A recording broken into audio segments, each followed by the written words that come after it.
Content warning. Blood, gore, destructive cults, cannibalism. Lovely. So this is what I'm getting myself into today, huh? Hello, all you beautiful beings of existence. Fanflare here, and welcome to Escape from Wormwood. Now, I was in a fun little predicament this morning.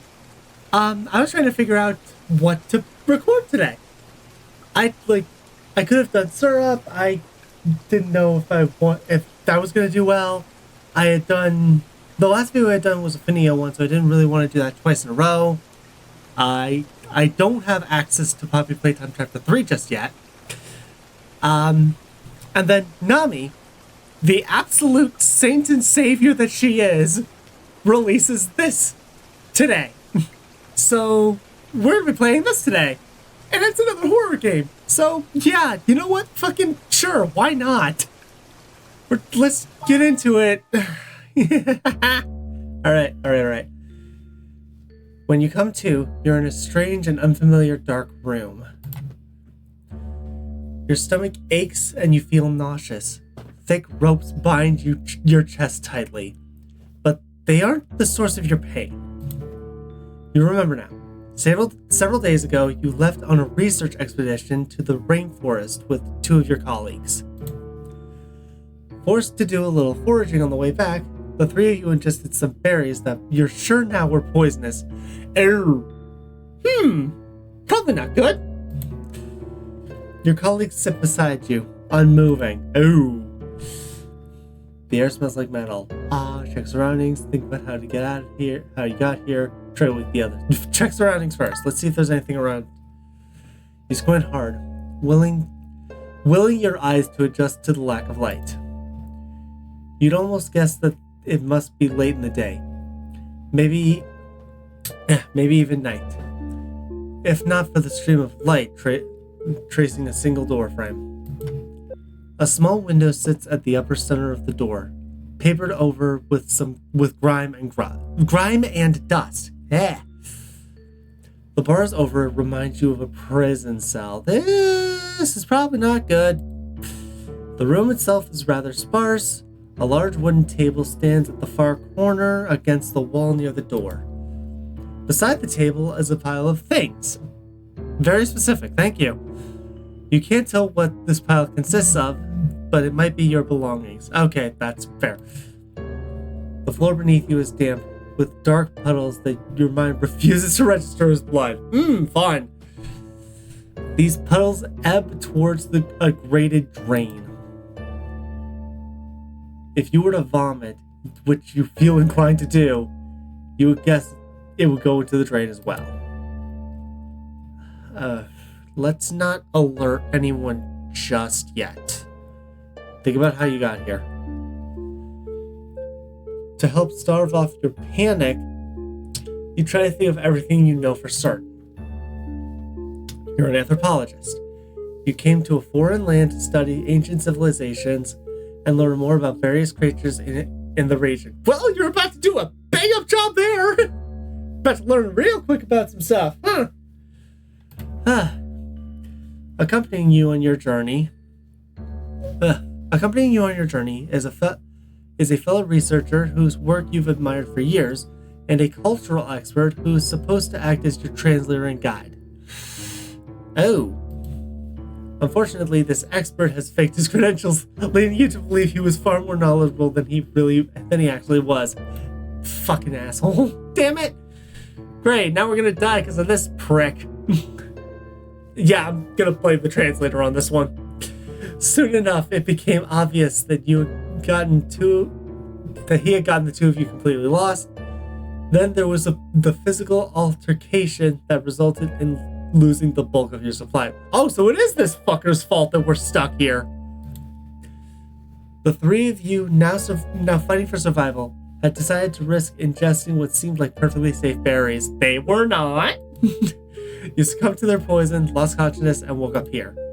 Alright, now try to wake the others. Oh, hello, friends. Pete! You whisper urgently to the witch beside you, but she doesn't respond. Motherfucker, wake up! Squirming against your restraints, you attempt to lean your head against her chest to listen for a heartbeat. After a few moments, you're sure you can hear one. faintly, despite the distracting pounding in your own chest. The current state of the rep beside her is something you won't be able to confirm for yourself. I'm assuming this is the guide and that we don't care to confirm it is the real thing here. Oh, hi. Oh, shit. Fake asleep. The door suddenly opens, startling you back into upright position. You shut your eyes tightly to shield them from the harsh daylight. So much for faking sleep. A masked being enters the room. Hi, you're a mouse. Hello. They approach. Your eyes remain locked on them the entire time, but they move past you and over to the rat. Okay then. Their stature is that of a child, but that's typically but that's typical of a mouse, you think.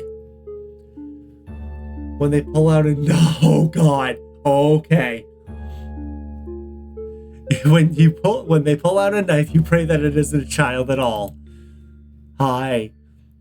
And when they lift the rat's arm and glide the blade down, yeah. I'm gonna put a warning at the beginning of this, even though I read the warning. You pray that it's a sadistic adult acting alone. Oh God. Because if they're a lone murderer in the jungle, that gives you the greatest chance of escape. If it's a child acting within a group, not only do you have no chance, but it's also horrific and heartbreaking and bleak. Yeah, fair. As the blood drains from the rat who doesn't deserve this, you swallow, dizzy, and try your best to remain calm. He killed him! This guy killed him. Okay. Yeah, glide the blade down the arm. I figured, okay, I thought it was just something sadistic. I didn't think it was gonna kill him. Say something, you fool. Beg for your life. Ask what they are. Tell them to stop. I feel like tell them to stop is gonna get you stabbed. Ask who they are. But begging for life is probably what they want and is gonna egg them on. I'm gonna ask who they are. Who are you? Why are you doing this? You're able to say firmly, but the mouse ignores you. Interesting. Let me go, please. I'm just a researcher. I will report this. I'll never return here. Please, I'll do anything. Of course, they can't understand you. That's what the translator is for. But he's not awake right now. Yeah, and he's never going to be awake. Did it not kill him? The mouse pulls a cloth from the pocket to wipe the knife. Once it's clean, they look at you for a long moment. You think desperately how you convey that you mean no harm and that you only want to go home. But instead, the nausea you've been staving off comes to a head thanks to the inescapable smell of your colleague's blood. You lean forward and vomit helplessly onto the floor. It flows towards the drain after all. The ground must be slightly slanted here. The three of you were placed in this room in such a way that your blood, vomit, or any other bodily fluids would go right down the drain. They planned for you to bleed for them. They brought you here for a purpose of being drained. Ooh, God. Yeah, this is... Ooh, God. And now you only feel more sick. Jeez. The mouse kneels in front of you, their rubber rain boots squeaking lightly as they move. When you look up at their face, the mask, they bring a soiled cloth to the side of your mouth, dabbing the mess away. Ugh. You almost believe it was a small kindness, if not for the faint taste of blood on your lips.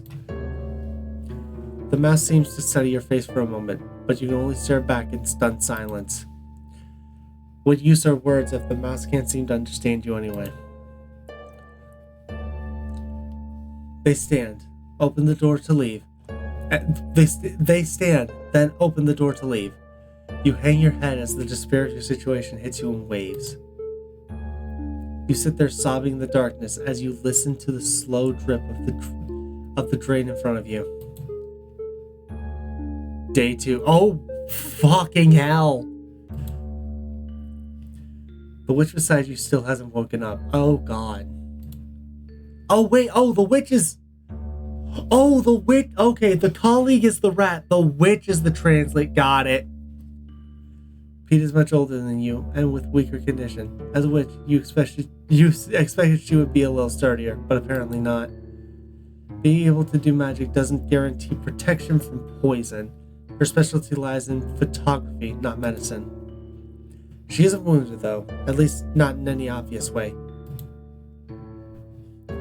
It isn't her blood that stained the floor where you sit. The only one the mouse seems to have cut so far is the rat, Moss. Think about the witch, think about the rat, think of a way out. I should think about a way out. I'm a little worried about the rat. I'm really a little worried about him. You spent most of the previous night reflecting on what had happened. At first, it was easy to pin everything on Moss. Okay, Moss was the translator. Got it. If you had hired anyone else, you might not be here right now. There's no question about it. But this job paid well. Compared to other work being offered in the area, he must have been highly incentivized to lie in order to take it.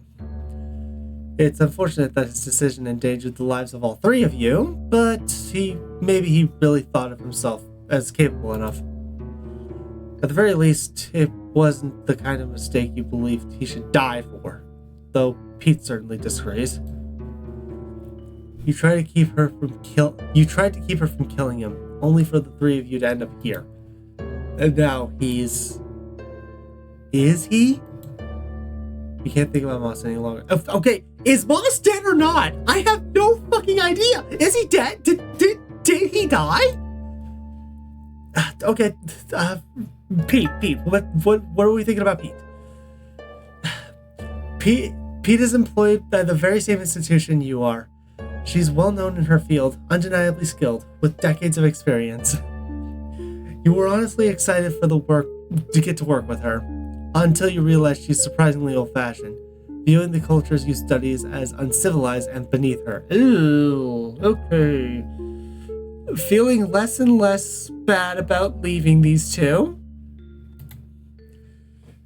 She exploded at Moss once his incompetence was made clear. You tried to get between them, and your supplies were lost in the scuffle. If she had kept calm, you could have worked together to find a way back to the path marked on your map. Okay, so it's all of our faults. I'm assuming it's our fault in some way.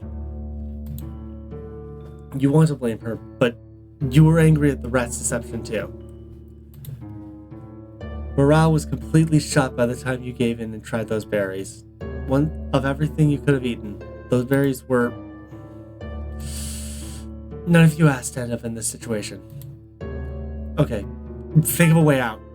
That's the only option left. You need to think of a way out. It's probably too late for Moss, but if you could just untie yourself and Pete... Okay, so he's not dead, but he's dying. That's what's going on. Got it. The ropes refuse to loosen themselves, no matter which direction you bend your torso. Without something sharp to cut through the fibers, you'll be stuck like this. You lean your full weight onto Pete again, as you continue to do throughout the night. Pete, please wake up. You hate having to face this alone, even if this witch were to only offer unpleasant remarks. At this point, you accept them with full gratitude. Yeah, anything's better than isolation. The door opens again for the first time since yesterday. The sudden sound of heavy rain causes you to jolt, but you remain frozen, lying against Pete's shoulder. The mouse is here again. Is it the same as before? Judging by their stature, you imagine it must be. They walk past you and over to Moss. They pull out the knife again. You can't bring yourself to watch this time. You only wish you could cover your ears. Oh, God. That way, you wouldn't have had to hear the sound of flesh and muscle parting, of his blood pouring out of the severed veins, splattering loudly on the floor. Oh my god. What they cut off? Why are you doing this? Please! You cry because you can't think of anything else to do. You can't just sit and wait for your turn to be flayed. But you can't move, and the mouse won't listen to you. So you sit there, whimpering, until you hear a loud thud. You finally open your eyes to see Moss's corpse, a misshapen lump on the floor. Even in this low light, you can tell what once was human skin has become coarse fur. A quirk of animal folk, they return to their bestial form upon death. Having forgotten that, you realize he must have been alive and conscious until now. Okay. Oh god. Wow. So he was alive before he died.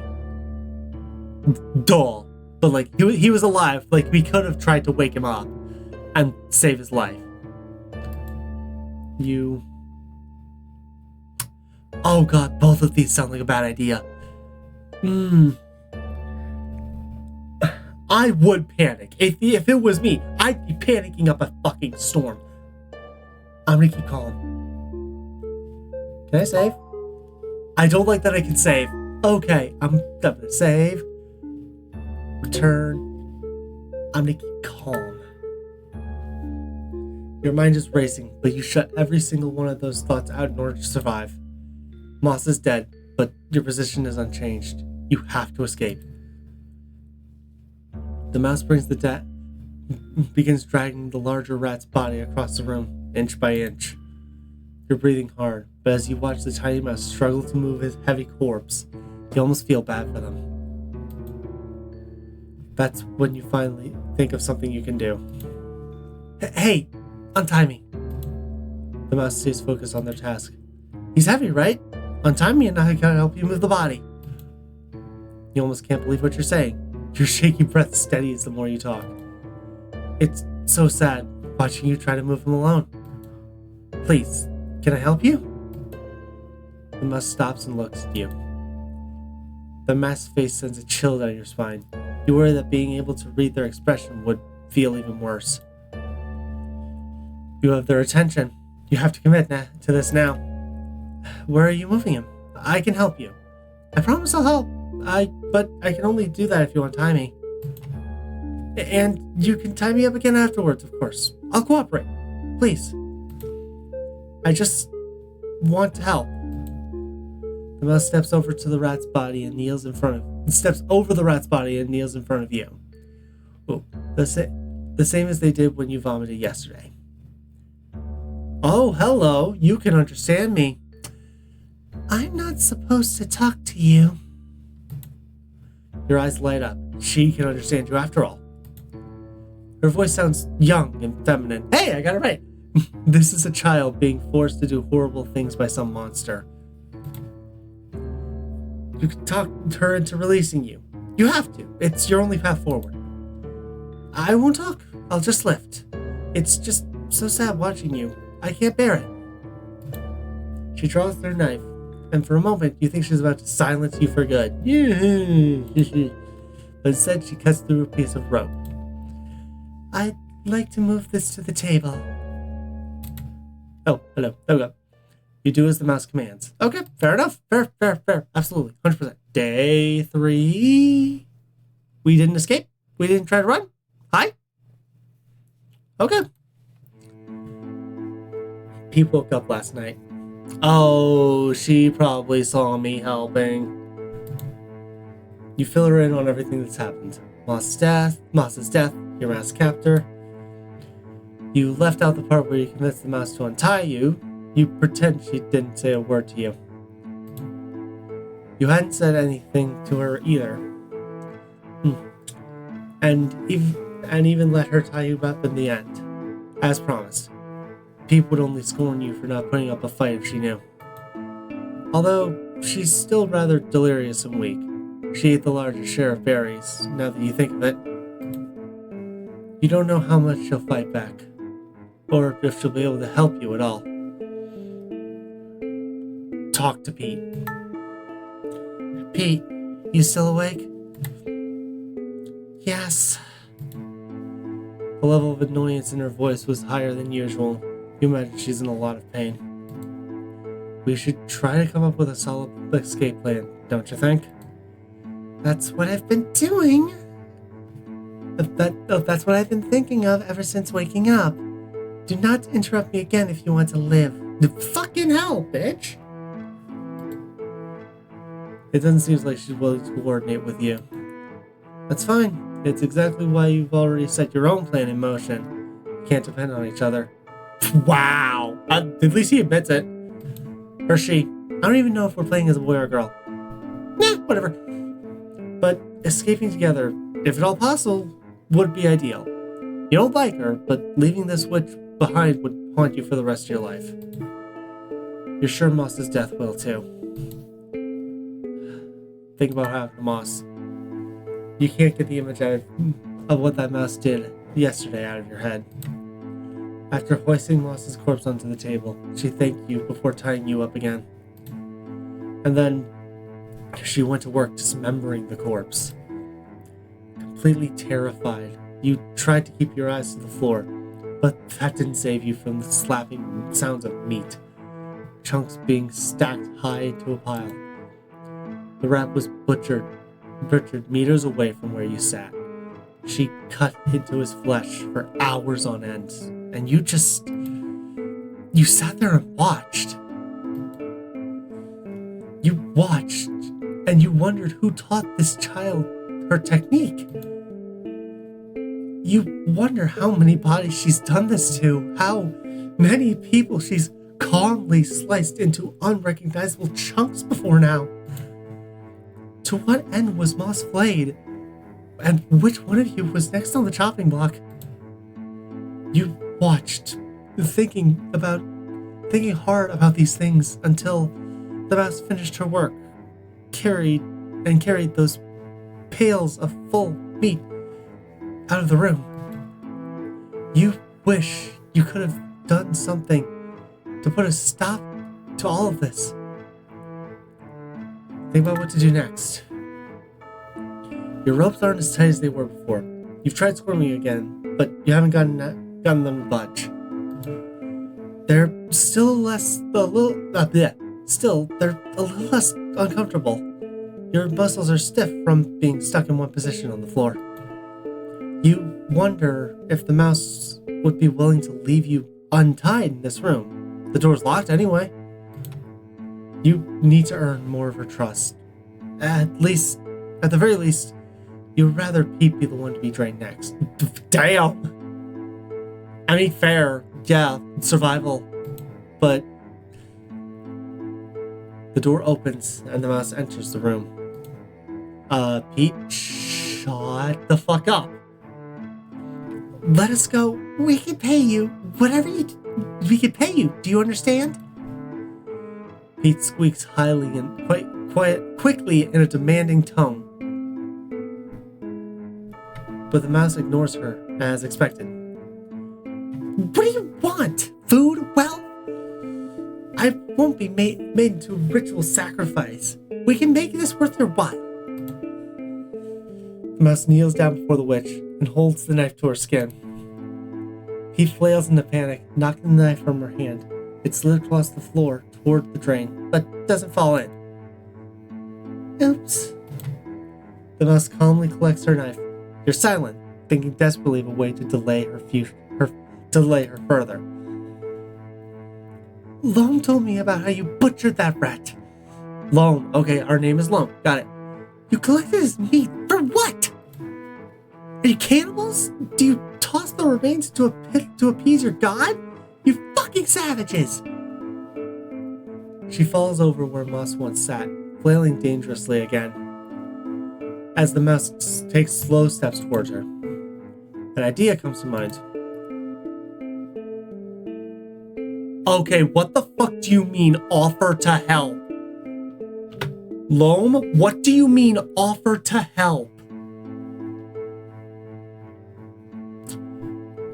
Okay. I don't like where this is going. You swallow hard before asking, would you like some help again? Dude, what the actual fuck? You are offering to help? Pete stops flailing at all at once. You can feel both of them staring at you, but your eyes are fixated on your captor's mask. Okay, I get you're trying to survive and escape. This is a little fucked up. The mouse nods. Oh, shit. We're gonna help kill Pete. Okay. Day 4. Oh my god. Oh my god. Pete refuses to speak to you. I fucking bet. Oh, Pete's alive? I thought we were butchering her. Pete's alive? You tried to explain that you only held her down as part of your ploy to earn the mouse's trust. And you got results. You convinced her that she didn't need to trouble herself with tying ropes around your whole body. So today, it's just your hands that are tied. You've been able to pace around the room, which feels much better than sitting on the hard floor. Your odds of survival are slowly increasing. You don't worry about Pete's blood spilling down the drain. Okay, that's right. The first day she only cut Moss's arm. The second day she butchered him. That's right. Yeah, so day 3, cut Pete's arm, which means today she's gonna butcher her. She's weakened, but still alive. The cut was far from fatal. I feel like talking to Pete won't be the best idea. I'm still gonna do it. You didn't need to call them savages, you know. Oh, or we're not gonna apologize. He gives you a silent glare. It's offensive. If they were city mice, you'd call them murderers, right? Just say murderers. Loam. You are, for once, relieved to hear her voice. Yes? I don't need your lecture on political correctness when I'm bleeding out because of you. 1, you fucking deserved it. 2, I was trying to earn their trust. I'm less upset about Loam helping because she didn't get killed. You pursed your lips. Sorry. Search the room. Look for something, anything that can help. You thought you can't do much with your hands tied behind your back. Oh, though you can't do much with your hands tied behind your back, you were able to confirm a few things about this room. 1, there's no way out. The door is locked, the small window in the upper center is barred, and there doesn't seem to be another exit. 2, the pile of things next to the table does indeed contain your belongings. You thought as much on their first day when you woke up here, and you're happy to learn that they weren't thrown out or being stored somewhere you wouldn't be able to recover them. You weren't able to open your bag on your own. You're too afraid to move anything too far out of its place anyway. If only your hands were untied, you could dig through your belongings and find something sharp enough to use as, well, a means of escape, either to untie Pete or as a weapon you hopefully wouldn't have to use on a living person. Think of what to do next. Keep going. Keep thinking of ideas. You rack your brain, trying to figure out your next move, but it's hard to think on an empty stomach. You've been running on adrenaline these past few days, and your nerves are completely shot. You were, at the very least, given some water yesterday, both you and Pete. They seem to want to keep you alive a little longer, but you aren't sure for what exactly, or for how long. Maybe you'll be able to get some answers today? You decide to make that your goal. She's back. The little mouse returns. You You move back to your place next to Pete and in a show of cooperation. She kneels down and draws the knife. Pete interjects with a level of composure you're shocked to hear from someone crumpled, bound, and bleeding on the floor. Mouse, you should be cutting him instead. Fucking excuse you? Hi? What the fuck? I've been helping her. You've been doing nothing. Fuck you.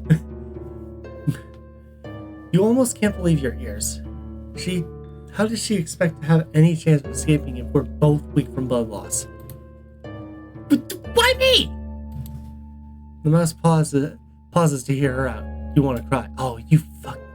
I've been helping you. She's done nothing but make your life harder. Why? Rude.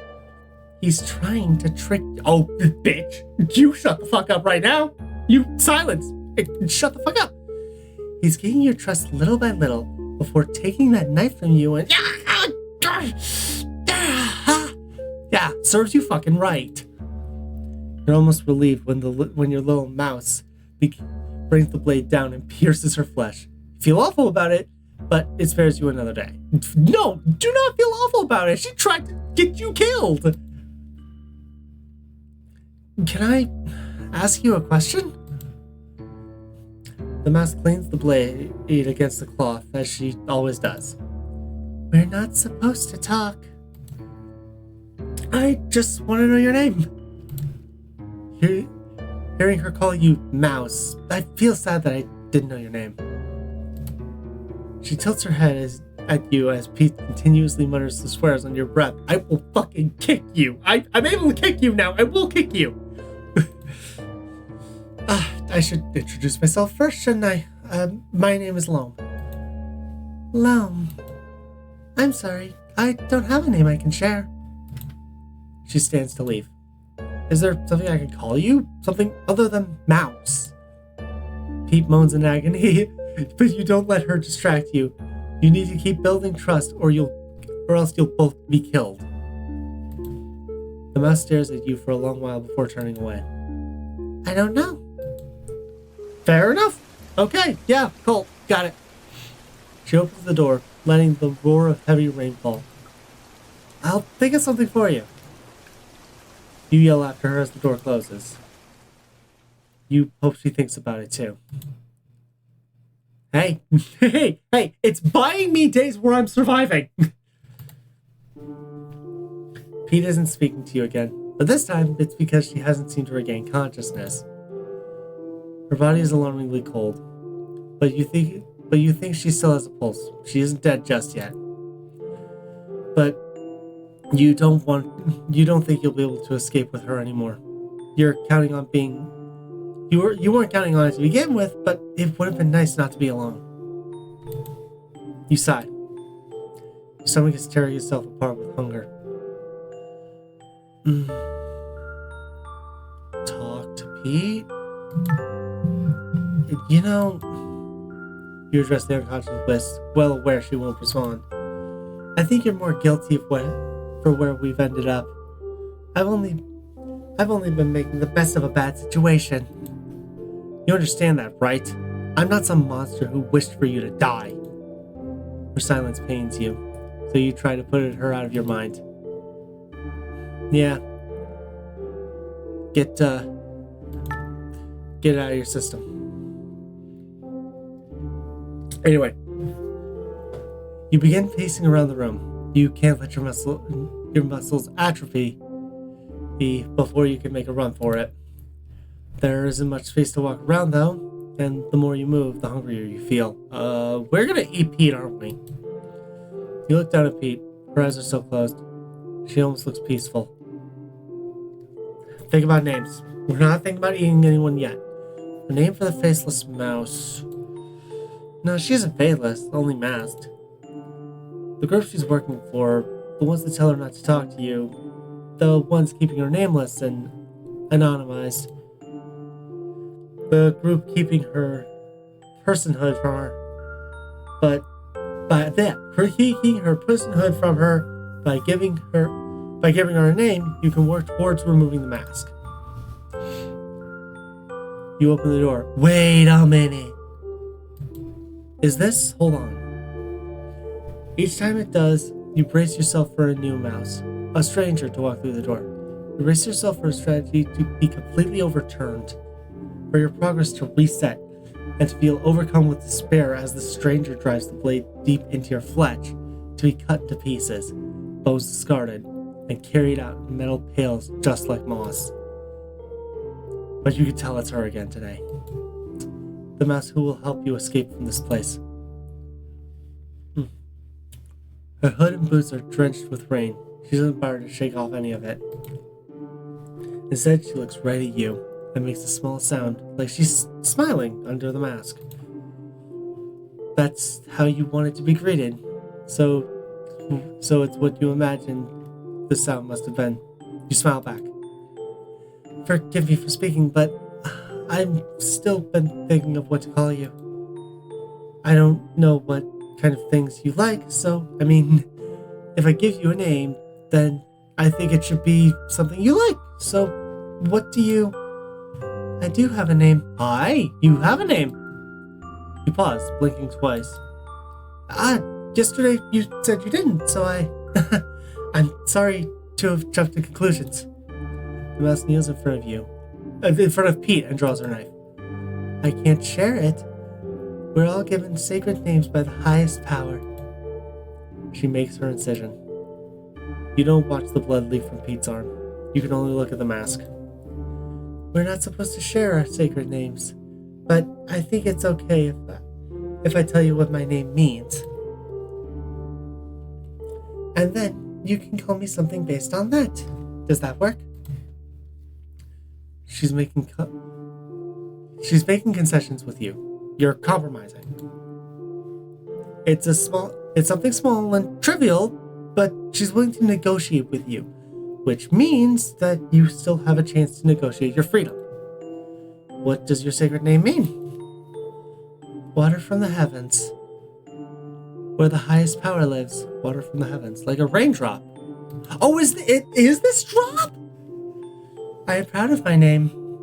So if you call me something like that, I'll be happy.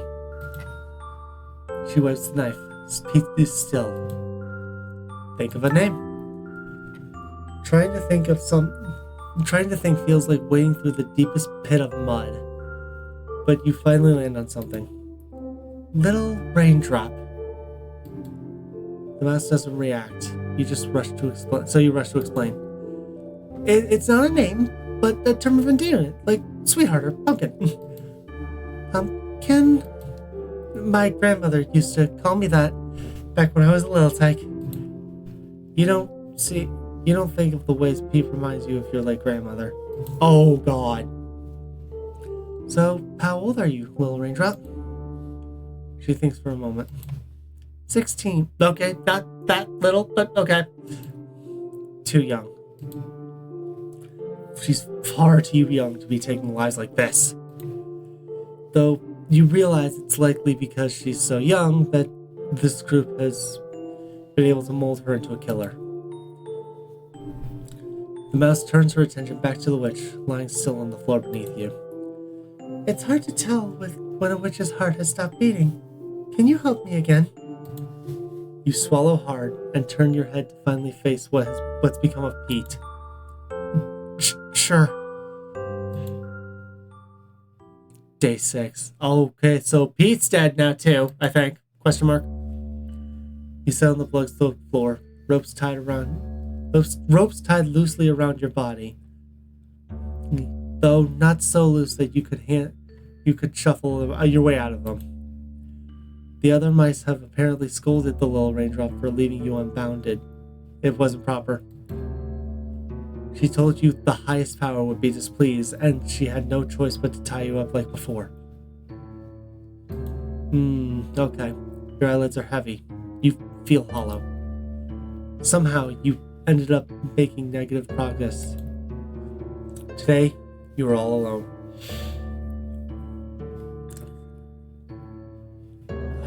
I'm gonna save. Oh, that's the wrong one. I'm gonna save again. I'm gonna see what happens. I do want to go back and see what happens if I panic, but before that, think about what happened yesterday. After confirming Pete's death, you laid your head on her chest, remembering the first time you heard her faint heartbeat despite the pounding in your own. You listened for that sound as hard as you could, but it wasn't there. You felt like your heart might stop too. Instead, it continued beating, this pulsing inside your rib cage that you usually never paid any mind to. You curse it for its diligence. Pete's body was dissected the same as Moss's, but you didn't only watch this time. The little raindrop chatted with you as she went about her business. The conversation took your mind off things she asked you to do. Her commands you obeyed without much hesitation. You're out of your mind. But everything you've been doing, all your efforts, everything you've done is in order for you to escape and survive this ordeal. You have to survive this. Try to free yourself. You squirm lazily in place on the floor, but the rope doesn't give an inch. You want to cry, but you're already dehydrated. You want to go home, but you can't leave this room. You want to die, but only if it will be painless. You don't want to bleed like Moss and Pete did. You don't want to be reduced to chunks of meat and forgotten. It's late when the mouse arrives. So late that you almost believe she wouldn't come today. Your raindrop. Hello. The candlelight reflects off her mask, a terrifying figure. You smile weakly. I'm here because I was able to sneak away with some leftovers. Food? She brought you food? She's still on your side. Your little raindrop from the heavens. She came here because she didn't want you to starve. Is it really okay for you to be giving me food? I hope you've already eaten your fill. She kneels down in front of you, presenting the bowl of stew. We're having 3 feasts in a row, so I don't mind sharing some. Thank you, little raindrop. Another sound comes from behind the mask, as if she's smiling at you again. You want to believe that. I can't untie you, so I'll feed you myself. She holds a spoonful of the dark stew. Your eyes linger on the chunks of meat. It's Pete. Pete is in there. Yeah, 2 and 2. You're gonna starve if you don't, dude. Like, I'm gonna save again, but you're gonna starve if you don't. This is a desperate times thing. You're doing what you have to in order to survive. It would all be meaningless if you were to die here like this. That's why you have to do whatever it takes.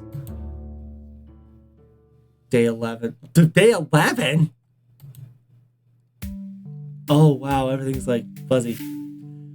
For 5 days, your little raindrop came to visit and made small horizontal incisions in your wrist. They bled as you chatted with her. You continued to chat in order to take your mind off the pain. You think you're probably going to hell. There are all sorts of conceptions of hell in this culture. In the cultures you studied. It could be cold, fiery, a transient purgatory, or a realm of eternal punishment. You weren't sure if you believed in hell before now, but being faced with your imminent death, you want to believe there must be some kind of afterlife. You can't imagine whatever's next. Whatever's next would be a peaceful paradise with your family, your ancestors happily waiting for you there. Surely some kind of retribution is coming for the coward like yourself. What's been done to you now? It isn't enough. The blood coagulates. Oh, the wounds scab over. A fresh incision's made. Maybe the only part of you that will ever escape this place is what's already flown down the drain. But each time that door opens, a little seed of hope is planted. She's here again. She smiles to greet you. Talk about your journal, talk about your field of study, ask for your release, stop talking for today. Oh, okay, I think I can do all of these because it says stop talking. Talk about your journal first. The little raindrop asks you to tell her another story from your journal. You ask to carry it with you on all of your adventures. A record full of notes on ancient civilizations, things you've learned from various tribes and in the region. And little things about their ways of life that have fascinated you. Anthropology is a broad subject. There are so many exciting things to learn. You share some of those things with this mouse, who seems to match your excitement and interest in the wider world. She never left this village, so it's no surprise she would feel that way. When you finish your story, she seems no closer to releasing you. Oh, that's fun. Great, okay. You can feel your story sway her heart, but still, she does not budge. Talk about your field of study, I guess. Okay. You explain to the little raindrop that you've traveled here on a research expedition. When she asks about it, about the purpose of your research, you realize Pete's photography would communicate it most clearly. So you dig into the witch's backpack and uncover her old photo book. Pete was such an unpleasant person to be around, but her talents were unmatched. Seeing her photography again brings you to tears. You have to stop looking. The ropes around your body might be the only thing holding you together. One more time. No, don't quit. I'm gonna ask. It's probably not gonna go well, but I'm gonna ask. Has to be released. You tried to lead the conversation towards your escape many times. You've even offered to take the little raindrop with you to show her the world. But there's only so hard you can push. The other must tell her that the outside world is full of dangers. You've tried to show her that it is instead full of wonders. Ironically, it was your wanderlust that led you into danger. But that doesn't have to be true for this mouse. She doesn't have the courage to flee. And you fear you no longer have the strength. So you admit defeat. Stop talking for today. Okay. That didn't go how I thought it was going to. Another day goes by, bleeding and talking late into the night. The little raindrop yawns and then carefully picks up her candle. I'd better go to bed. You don't want her to leave, but you don't want her. You don't want her to leave. You don't want to be left alone another night in the dark, horrible, blood-stained room. Good night, Lo. See you tomorrow. You offer a weak good night to close your eyes. You don't know how much longer you'll last. Day 13. Oh, God. This is not going great. You're feeling more lucid today. The hopelessness has left you. You think it's probably your body's last hurrah. Your grandmother was like that too, the day she passed. You wonder if dying bodies can feel their expiration date coming on. You thought you'd be scared, but really, you've spent these past 2 weeks in total fear. You're overdue for a sense of peace. Okay, I'm ready. She raises the knife to your arm and waits for your approval. She'll be forced to reopen an older wound with how many cuts she's had to have been left there. Why does it fall on you to signal to go ahead? It's made this whole thing feel like a slow suicide. It's enough to make you laugh, but the corners of your mouth only curl slightly at the thought before relaxing back into place. In the end, you gave her the nod, and she cuts, and you bleed. You're so cold, but you don't have the energy to shiver. You wish you brought a blanket, but you can't just ask for that now. You don't want to open your eyes again. You thought for a moment that you didn't want to, but little rain drop. Could you take off your mask? She hesitates. My mask? Why? I've never seen your face. I'd like to see it once, before it's too late. Okay. It is Drop! I knew it! Oh my god, it's Drop! Oh my god, it's Drop.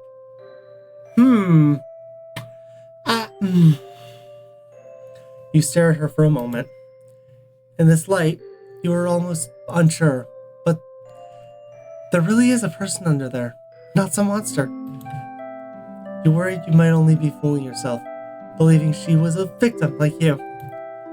She's still a child whose view of the world has been warped in such a way that brings harm to others. She can't see the damage she's done. She hasn't had a chance to comprehend it before being put into this situation. Such beautiful, round eyes. Oh, this sucks, man. This is sad.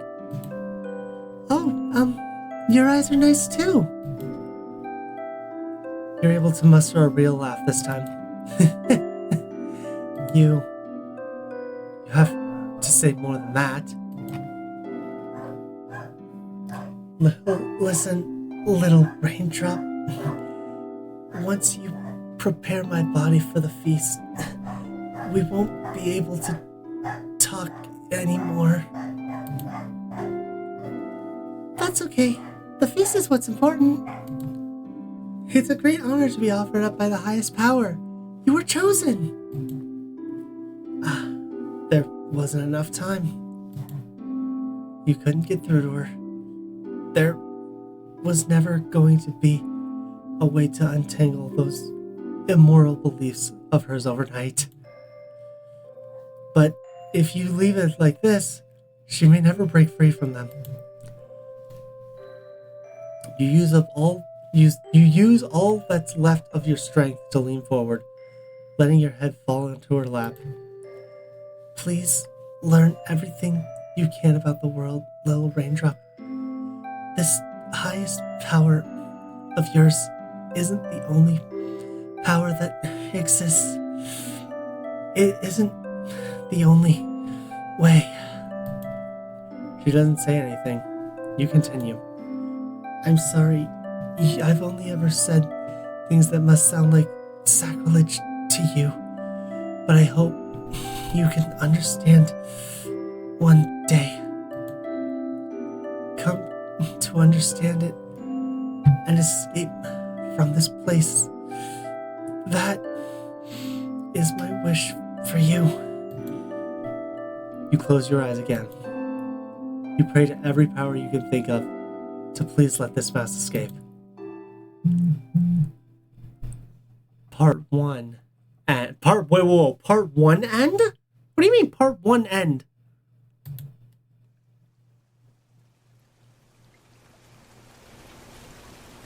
After the feast day, I thought the highest power wouldn't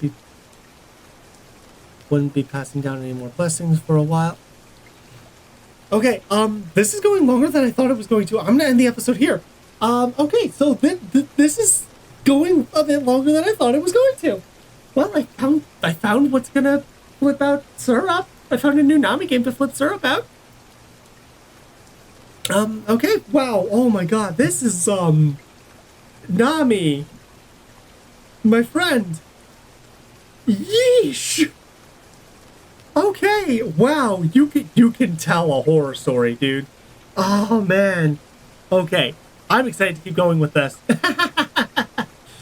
Okay, that's gonna be the this episode. I will figure out what to play next. I might stream on Saturday actually. But anyway, that's going to be all. Thank y'all for watching. Stay gold and see y'all around.